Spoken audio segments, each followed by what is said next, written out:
Friends, as America's best Christian, trademark glory, I've asked you gals from bringing integrity to Christian homemakers to join me for Kona coffee this morning at one of my many quaint tax-free parsonages for fellowship. Let us pray for continued strength and our ability to overlook the inconvenient, like, say, politicians who like to give us tax breaks, who may also allegedly like to abuse children. This ability to overlook abuse has become central to Republican politics. Just look at Attorney General for now, Pamela Bondi. She was the AG of Florida when Jeffrey Epstein was getting up to no good in that state, but she did not investigate him. Now, in fairness to Pamela Jo, there is no evidence that she took a $25,000 bribe from Epstein to look the other way, as she did with Donald and his university. That $25,000 was an actual Trump Foundation donation to her campaign while her office was weighing action against Trump University. And Pamela Jo is still busy allegedly protecting child abusers. She allegedly had 1,000 FBI agents scrub the Epstein files of inconvenient names, like, say, her bosses. But no one is currently protecting someone accused of child abuse as fervently as our fellow Christian nationalist, Speaker of the House, Mike Johnson. Now, I know some of you have questions about his odd past, which also calls for quite a bit of looking the other way. For example, the curious case of the teenage son who was adopted, but not legally adopted, called Michael, or that he allegedly shares information about pornography consumption with his teenage son, the one he allows in family photos, the white one.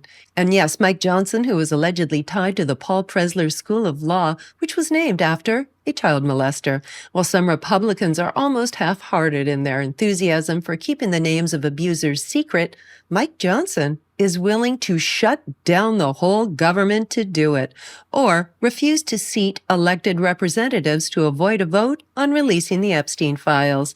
But he is taking his cue from the person who is allegedly in those files. The Trump administration declared that any move by Congress to release the Epstein files would be considered a hostile act. It's almost as if someone is trying to hide something.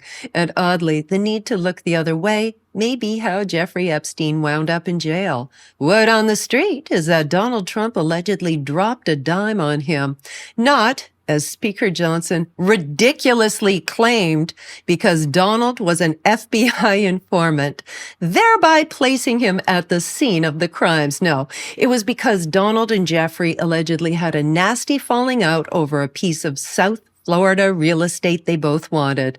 Apparently, Jeffrey Epstein showed the property to Donald to get his advice. Donald liked the property so much he bought it out from under Epstein. Ever the loyal friend. Now, this underhanded betrayal angered Epstein, who allegedly threatened to reveal that financially shaky Donald paid for the real estate with money laundered through a Russian oligarch. This threat is said to be why Donald needed to get Epstein out of the way. And speaking of getting Epstein out of the way, the need to look the other way, even if involuntary, may have been the reason for his death in prison. The death that happened when the guards were missing and the cameras weren't working. They were looking the other way too. Now, some of you may be wondering, how did we get to the point where conservative Christians are willing to overlook child abuse in exchange for tax breaks?